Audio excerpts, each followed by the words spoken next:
Bonjour, Isabelle Rainville, donc une autre capsule vidéo. Alors, j'aimerais vous parler aujourd'hui d'un cas encore vécu. Donc, on en a plusieurs, là, ça va arriver souvent que je vais en parler. Alors, aujourd'hui, la question, c'était plus au niveau de les gens.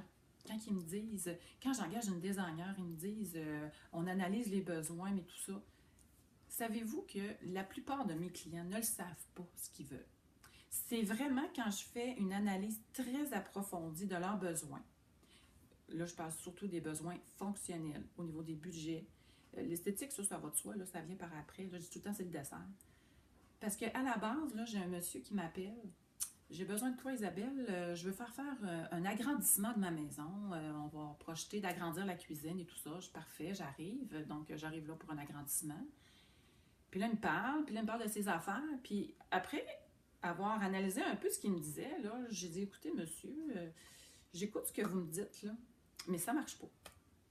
Vous me parlez d'un agrandissement parce que vous me dites que votre cuisine n'est pas assez grande. Vous souffrez d'espace. Je regarde la maison, c'est une très grande maison, mais mal organisée, mal aménagée. Puis là, il me regarde et dit, je ne sais pas ce que tu t'en vas. Ben, je dis, vous n'avez pas besoin d'agrandissement. Vous avez juste besoin de réaménager ce que vous avez actuellement.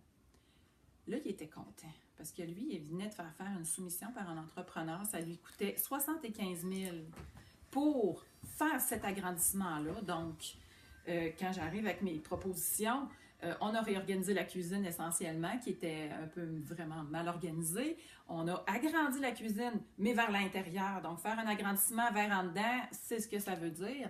Alors, on a réorganisé la salle à manger, la cuisine, et on a été même jusque dans le salon.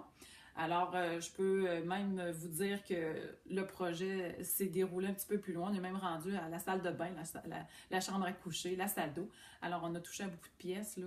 C'est sûr que quand on commence, des fois, on dit « Ah, ben là, je vais faire ça en même temps. » Alors, il était très content de dire « Écoute, je t'engage pour un agrandissement, mais tu t'es vite rendu compte que c'était pas vraiment mon besoin. On s'est dirigé vers un autre projet. Je suis hyper content. » Il a sauvé beaucoup de sous, ce qui a permis de projeter de faire sa salle de bain plus rapidement que prévu.